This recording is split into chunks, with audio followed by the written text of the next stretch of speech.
Ang mangyayari nito, Brother Wendell, dadali mo pati yung mga nasa Vatican Archives. So, Eh, kukuha ka pati sa loob ng wag mo na yung problemahin kung ano ang hanapin mo. Ako nang pahala.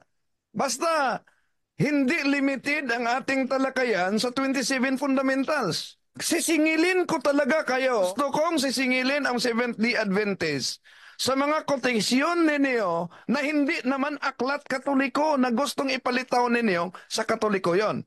ito sagot ko naman. Hindi ako papayag. Bakit?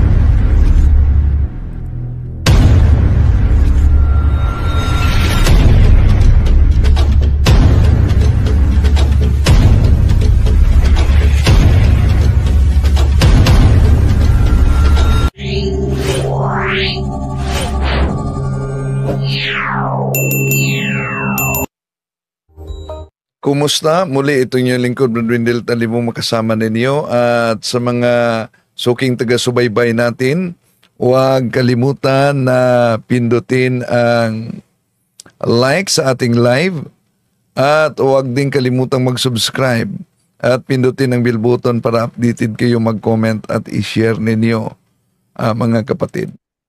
Mag-usap kayo muna ni Brother Wendell. Okay, isang mapagpalang gabi, Brother Wendell Talibong. Yes, Yan, hello, yung bro. Oo, sa mga programa lang tayo magsusuntukan, ano. Pero ikaw ay aking kaibigan, ano. Yan. Okay. So ako diretso na, no. Ang ating discussion, no, unahin natin linawin, wala akong sinabi ng Osamis. Ikaw ang nagbanggit ng Osamis. Ang sabi ko, Mindanao. Yes, Alam mo ba, Mindanao. Oo. Ang nasa isip ko ay doon sana sa Jensan, sa baluarte ni Alfred Nguho. Kilala mo si Alfred Nguho, di ba? So, doon ko naiisip. Pero yung Osamis, alam ko na bahagi yan ng Mindanao. Pero, sabi ko nga sa iyo, gusto ko sana sa neutral ground, no? Na ah, yung, kumbaga, hindi baluarte ng CFD, at hindi rin baluarte ng Adventist. Kasi ang mangyayari niyan, maliit lang na grupo, katulad ng 3E Media, no? Katulad ng 3E Media, maliit lang ang 3E Media, no? Ayan. So, ang mangyayari kasi niyan, kaya ayoko ng audience impact, kakaunti lang kami, makukuyog kami. Kasi alam naman natin na mayroong debate na may nagsusuntukan talaga, may nagbabatuhan ng upuan, naranasan natin yan kapag ka tayo dumadayo ng plaza. Ano? Since alam ko naman kayo ni Brother Paul Alima ay matino naman kausap at may venue nga talaga kayo, no, na naiisip, no, katulad sa Cebu, sa Plaza Independencia, yun ang aking naisip. Kasi yun ang nabanggit sa akin ni Paul Alima noon, yung Plaza Independencia. Ano? Pero kaya ko sinabi neutral yun, Brother Wendell, ay dahil na matatandaan mo, yung CFD Cebu ay against sa God died ng CFD National at ang CFD ay against automatically yan sa Seventh-day Adventist.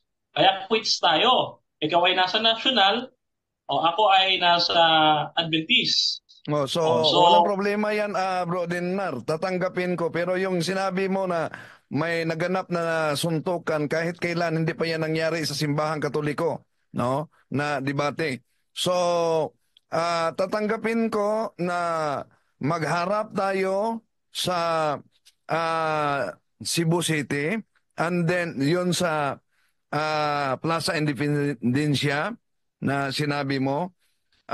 Ito ang counter ko sa hamon ninyo dahil nagsimula itong debate nila ni Father Darwin batay sa hamon ni Pastor Chris Bacalares, no? Ang hamon ni Pastor Chris, walang paksa, walang latagan, question agad. Pero sa actual na negosasyon nila, ang sabi ni Chris Bacalares, Pastor Chris Bacalares na sa fundamentals ng Seventh-day Adventist versus Catechism ng Catholic Church ang talakayan. Pero ito ang counter na hamon ko. Limited tayo kasi sa tulad sa debate nila ni Father Darwin, di sagutin yan, wala sa fundamentals. Wala sa catechism. So, nagiging limited. Ang gusto ko, lahat na aral kahit wala, basta itinuturo ng Seventh-day Adventist, kahit nasa magazine ninyo, kahit nasa mga aklat na kinukot ninyo, na aklat daw Katoliko, na kinukot, halimbawa, yung ginagamit ninyong national na Catholic National na aklat. O yon, palagi ang ginagamit kasi na iginiit na sa Katoliko daw yan. Na kahit kailan, hindi talaga yan sa Katoliko. Pero yun so para di tayo magiging hanggang sa 27 Fundamentals, Doctrine at Catechism, lahat na aral, kahit nasa magasin o mga aklat, yun ang ating tatalakayin. Brother Denmar? Problema kasi, brother. Alam mo naman, Brother Wendell, yung ating napag-usapan sa programa, di ba? Ang sabi mo, Anya, sinabihan kita ng tampered kasi dinikita mo ng papel yung contemporary Bible. Though hindi yan ang issue, no? Ngayon, ang sa akin, kaya naman tayo gusto excuse me, natin ng Brother Emnar, face-to-face. excuse me. Kahit patingnan mo yung original na Bible, walang dikit yun na nangyari. Oh, walang dikit yun. Pwedeng yun din ang tatalakayin natin na nagtampered ako ng Bible. At patunayan ninyo, dinikitan ko, ipakita ko yan sa inyo. No? Pero yun ang gusto ko, no? Di tayo limited sa 27 fundamental doctrines versus catechism. Bakit? Dahil Brother Wendell, marami akong gustong itanong sa inyo sa paggamit ninyo sa mga aklat na hindi naman sa Katoliko, pero pinapaniwala ninyo sa mga tao na Katoliko yon na aklat na kinukot ninyo. So kaya, ito ang gusto ko sa harapan natin. Yung mga aklat na quotation ninyo na ginagamit, pakitain tayo ng mga original. Yun po, Abrojando. Brother Oh, Denmar? ito yan. Yes, ito yan. Kung gusto mo ng lahat ng aklat namin, lahat ng referensya, at lahat ng referensya ninyo, no, na physical, sabi mo nga, physical, ang mangyayari nito, Brother Wendell, dadali mo pati yung mga nasa Vatican Archives. Kasi alam mo naman, si Samuel Bacchiochi nag-aral sa Rome. Alam mo naman yan, di ba? Oh. So, kukuha ka pati sa Rome ng physical book. Wag mo na yung problemahin kung ano ang hahanapin mo. Wag ka na magproblema yan. Ako nang bahala. Basta hindi limited ang ating talakayan sa 27 fundamentals. Oh. Sisingilin ko talaga kayo. Gusto kong sisingilin ang Seventh-day Adventist sa mga koteksyon ninyo na hindi naman aklat Katoliko na gustong ipalitaw ninyo sa Katoliko yon. So, yon ang offer ko sa inyo. No? Dahil sa totoo, hindi naman ako ang naghamon. Kayo naman ang naghamon. At ito ang counter namin. Huwag ilimit sa 27 fundamental doctrines dahil meron kayong mga magazine pa at may mga aklat kayo na ginagamit na sa Katoliko daw. So, walang limitasyon sa CCC 27 fundamental doctrines. Game ka? Denmar? Okay, ito sagot ko naman. Hindi ako papayag. Bakit? Kasi yung mga magazine na yan, yung mga sinasabi mo, katulad sa inyo, ang official ninyo ay Magisterium at CCC. So kung i-require ko yan, that is not official. No, that is a supplemental. Kaya gusto namin, dito tayo mismo sa doktrina natin magtagpo. No? Wala tayong ibang pag-uusapan. Lahat ng revision ng inyong katisismo, lahat ng klase ng inyong katisismo, no? at gayon din sa lahat ng bersyon ng aming fundamental beliefs, doon tayo magtatalo. Doon tayo sa opisyal. Kasi kapag ka-opisyal, no, ay hindi tayo mawiwindang, hindi tayo mawawala sa topic. Oh. Brother Wendell? Rajendo, yun ang sinabi ko na hindi limited lang sa Sige, paano sige. natin? Sa Wait lang, wait lang, wait 27. lang. Brother Wendell, wait lang, Brother Wendell, ha? Ang gusto lang ipaklaro ni Brother Wendell ito, ganito lang. Gaya nung nangyari dun sa debate ni dialogo ni Brother Darwin tsaka ni Bacalares, sinasabi doon na ang mga writings ni Ellen G. White ay authoritative source. Pero nang kumuha si Brother Darwin ng isa sa mga writings ni Ellen G. White, pinagbawalan siya ni Brother Darwin, ni Bacalares. Nung kumuha si Brother Darwin ng isa sa mga writings ni Ellen G. White, pinagbawalan ni Bacalares kasi ang reason ni Bacalares, hindi na yan parte ng 28 fundamental belief. Yun ang ibig sabihin ni Brother Wendell na dapat, halimbawa, fundamental belief, doon kukunin ang tanong. Pero yung may mga references na pwedeng gamitin na nakalink naman doon, ipahintulot yan. Yan ibig sabihin, Brother Denmar. Oo, yun nga, hindi ako pumapayag kasi sabi ko nga doon tayo sa opisyal lang. Pero meron naman akong substitute, Brother Wendell. Total, pinag-uusapan natin si Ellen White, pinag-uusapan ko doon sa aming program yung Santo Papa. Ganito na lang, sino ang dapat pakinggan ng tao? Si Ellen White namin na propetisa namin o yung Antikristo ninyong Santo Papa? Yan ang ating pag-uusapan, no? So, ikaw ba, willing ka? Brother Wendell, comparative study ang gusto ni Denmar. Pareho kayong affirmative, pareho kayong negative. Payag ka ba doon? Payag ako dyan. Sige, sige. Papayag ako. So, yun na lang, yung kalawang tema na lang na sino Pero dapat pakinggan. sayang talaga dahil ang una kasi na hamon ni Bacalares, hindi yan nagsimula sa katikisim lang at 27 fundamentals. Nagiging limited, no? Ang sabi ni Bacalares, lahat na. Tanungan tayo, walang latagan. Lahat ng mga ituturo ng SDA, lahat ng mga itinuturo ng yun, tanungan agad. Yun ang sinabi ni Bacalares noon. Pero nang nag-usap sila ni Father Darwin, may limitasyon na. Ang gusto, yung 27 fundamentals. Ibig mo sabihin, Brother Wendell, payag din ako sa pangalawang paksa niya. okay, so pangalawa. So, saan sa'yo doon? Yung una, pangalawa? Kasi no holds bar dapat eh. Dapat no holds bar. Dapat talaga. Para maganda yung laban. So, ibig sabihin, hindi lang tayo sa Catechism of the Catholic Church, lahat na. Hindi lang tayo sa, halimbawa, pagbigyan natin para mapag-aralan. Pagbigyan natin, halimbawa, itong aklat ng Seventh-day Adventist na nasa ating kamay na nagsabi, si Ellen Goldwhite ay isa sa bulaang propeta. Kung gagamitin ko yan, paano sasabihin nila? Wala yan sa 27 fundamentals, ibang aklat yan. Ayan, ibang so, aklat yan. Paano natin yan magamit? Brother Denmar, ang ibig sabihin ni Brother Wendell, no holds bar. Kumbaga, palabasan talaga to ng angas sa katotohanan. Sino ba talaga ang may katotohanan? Kayo ba o ang Katoliko? So, dapat no holds bar. Brother Denmar. Yes, ako yung sumasang-ayon dyan. Kaya nga ang aking suggestion sa kanya, Ellen White at yung Santo Papa, no?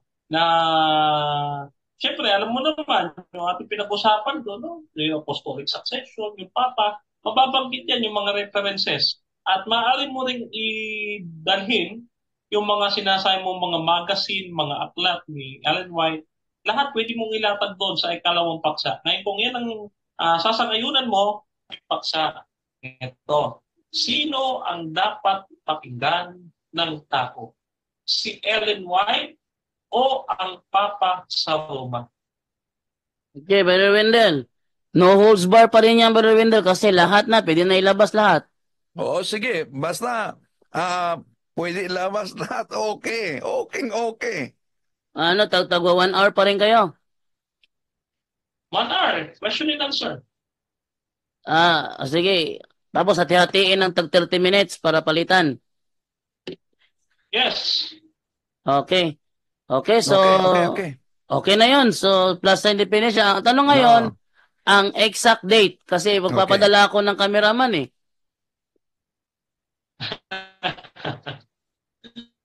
Ito nga, pero gusto ko lang kasi linawin kasi may nabanggit si Brother Wendell. Kung baka kinukonsidera ko rin. Ang sabi niya, paano daw naging neutral ground yung Cebu samantalang may obispo kami doon at mayroon kaming spiritual director. Now, gusto ko maging malinaw ito, Brother Wendell, kasi kung sabihin mo na baluarte pala ninyo ito, no? I suggest, no? Ay hindi tayo ito sa baluarte ng Adventist at hindi tayo sa baluarte ng CFD. No, baka man ako man ay nagkamali kasi sabi ko nga sa may CFD Cebu kasi na against sa gantay doctrine ng CFD National. So, malamang ay against sila talaga sa iyo, no? Pero nasa sa iyo yan kung gusto mo talaga sa Cebu. Ako, mag-stick ako doon. Pero kung may iba pang option, sige, go lang tayo, no? Kung may iba pang option, okay lang din. Kung sa Cebu, okay din sa akin. Ano kaya masasabi mo? Brother Denmar. Okay na ako sa Cebu. Okay na sa Brother Denmar sa Cebu. Bro Jando. Ang tanong na lang yung petsa. Jando, bago mo na yung pizza, bro. Kumusta, Brother Denmar? Bro, ano pala okay lang. Isama mo yung mayabang mong kasama na gusto nga munin si Brother Jando para sila din. Tama. Si Jeff. Yung nagsabi na si Jando ang gusto niyang iharap. Isa kay para makita yung kayabangan niya ba? Para magiging dalawa. Sa side sa SDA at sa Catholic. Ano ba rin, Denmar? Payag ka na isama si Jeff? Hindi ko masasagot yan, no, sa panig ng 3A Media. Si Brother Jeff ay may sariling kaisipan, no? Hindi ko masasagot yan. Pero ang tiyak ko na pupunta talaga ay si Brother Glenn Alado. Bro Janmar, ipaabot mo na lang sa kanya na huwag siyang magmayabang kung hindi niya kaya ngaramin si Brother Jando kasi mapapahiya siya, bro. Ito na lang, Brother Denmar. Pwede bang hingin yung Facebook ni Brother Jeff para makontak ko siya? Sige. Ano ba i-chat mo na lang sa akin, bro. Mamaya after this Zoom. Pero, Wendell, okay ba sa'yo yung ating petsa na December na? Kasi ako yung missionary dito sa Laguna. Bali, ang crusade namin, alam naman ni John, dati siya nag-Adventist daw eh. So, may crusade kami na gagawin, preparation ng 1 month, at ngayong November nga yung 1 month namin crusade. So, matatapos siya November 30. Definitely talaga, December talaga makukonsider ko na petsa. Ngayon, merong 4 na linggo ang December. No? Sunday lang kasi ako available eh. No? Sunday. So, merong 4 na Sunday ang December. Ano ba ang, kung halimbawa, first Sunday of December or second, ano prepare mo? Pwede, first Sunday. Okay, first Sunday. First Sunday. Sige. Okay, ililista ko nga dito. Teka ha. Ako ng ballpen. Okay, first Sunday. Okay. Isusulat ko dito, Bro Wendell, ha? Okay. First Sunday. First Sunday ng December is December 1. No. December 1. Ayan. December 1. December 1. Okay. Okay na tayo sa petsa. Okay. Siguro naman. Oo, doon na tayo. Yung oras naman, yung oras. Naman, siguro after lunch. After lunch, mga 1 p.m. Or hindi ganito. Gawin natin ganito, Bro Wendell. Gusto kita makasundo dito talaga. Yung, halimbawa, sa umaga, una namin ilalatag si Ellen White. So ikaw ang magne-negative, di ba? Sa umaga, kami ang maglalatag kay Ellen White. Sa hapon, no, ilalatag mo yung papa ninyo sa Roma. Yan. Agree ka ba, no? Gawin natin hapon na lang. Gawin natin hapon ang latagan. Okay, sige. Walang problema sa akin. Walang problema sa akin. Basta matuloy lang ito at talaga namang maluwalhating loobin ng Panginoon talaga. Wala lang pumasok na bagyo kasi hindi natin kontrolado yan, Brother Wendell, ha? Sige. Okay, yun. final na ito. Okay, Siyempre, pumasok na ako dito. Okay, Ilis ako na rin dito sa akin. December 1, Brother Wendell, after Yes. lunch. Oo. Sige, papadala ko yung cameraman namin dito. And then, okay na to. Okay na to. Okay na. Okay. May tanong ako sa iyo, Denmar. Ba't yung atin, dalawa, hindi nangyari? Kasi ayun nga, busy ako dito sa crusade, Brother Jando, no? Okay, Alam mo okay. naman, missionary, Slayman, nangangaral tayo eh. Okay lang, naintindihan ko naman. Sige, thank you sa iyo, Brother Denmar. Okay, so salamat ito Brother Jando, gusto ko lang linawin. Sa ating mga kapatid na Katoliko, hindi po ako kaaway ha. Kaming dalawa ni Brother Wendell, sa program lang kami nagtusuntukan. Pero yan si Brother Wendell ay nire-respeto ko yan. Ha, Brother Wendell? Walang Kaibigan ko problema. po. Okay, God bless. So, God bless you. Sige, thank you, Brother Denmar. Make his message known is our responsibility.